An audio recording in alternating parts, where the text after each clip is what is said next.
আসসালামু আলাইকুম everyone, ফায়াদান নুজারাস lifestyle থেকে ফায়াদ নুজারার আমরা চলে আসলাম ছোট্ট একটা ভিডিও নিয়ে। আশা করি সবাই ভালো আছেন, সুস্থ আছেন। আজকে আমি আপনাদের দেখাবো চিকেন রোস্ট করতে হবে। চিকেন রোস্ট করার জন্য প্রথমেই চিকেন রোস্টগুলোকে আমি ম্যারিনেট করে রেখেছি 1 ঘন্টা দই আর লবণ দিয়ে।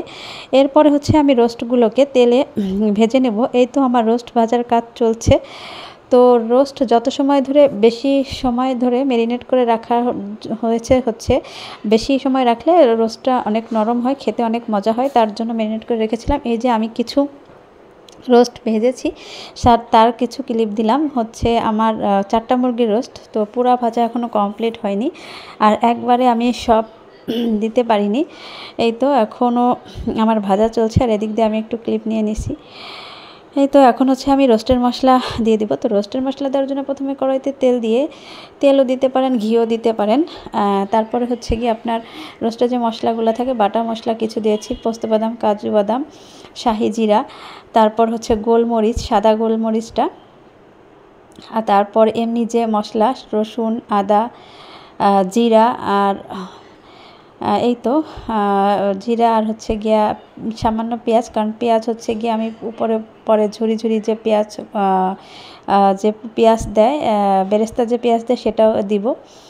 এই তো এখন গিয়ে আপনার এই মশলাগুলো সুন্দর করে মিক্সড করে মশলাগুলোকে একটু পানি দিয়ে তারপর মশলাগুলো কষিয়ে নেব। আর কিছু রাঁধুনি যে মশলা থাকে না, পাওয়া যায় রাঁধুনি যে রোস্টের মশলা, ওই মশলাটা আমি সামান্য অ্যাড করেছি।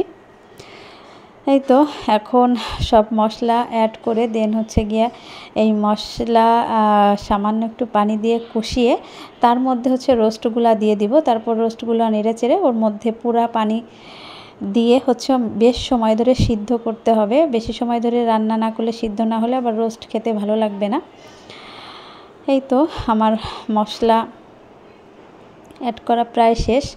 তারপরে গিয়ে আমি এখন অ্যাড করব এর মধ্যে মরিচের গুঁড়া।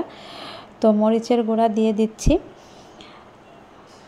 মরিচের গুঁড়া যে যেমন খায় সেই রকম সে অ্যাড করবে। এই তো রোস্ট খেতে আমার খুবই ভালো লাগে। ফাইয়াদ নুজারা দুজনেই রোস্ট পছন্দ করে।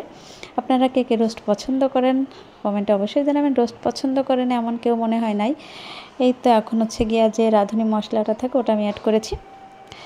এখন এটাকে একটু নেড়ে চেড়ে তার মধ্যে সামান্য পানি অ্যাড করব মশলাটা কষানোর জন্য। এই তো আমার মশলা প্রায় কষানো হয়ে আসছে। এখন একটু পানি দিয়ে এই তো আমি মশলা একটু পানি দিয়ে দিচ্ছি। একটু সামান্য জাল উঠলেই এর মধ্যে গিয়ে আমি রোস্টগুলোকে দিয়ে দেবো। এই যে সব রোস্ট আমি দিয়ে দিয়েছি, এটা নেড়ে চেড়ে রেখেছি। এই যে রোস্টের ফাইনাল লুক। আর রোস্ট লাস্টে গিয়ে আমি একটু চিনি দিয়েছি হালকা, আর গিয়ে ওপর দিয়ে ঘি দিয়ে দিয়েছি। আজকের মতো এই পর্যন্তই। আল্লাহ হাফেজ।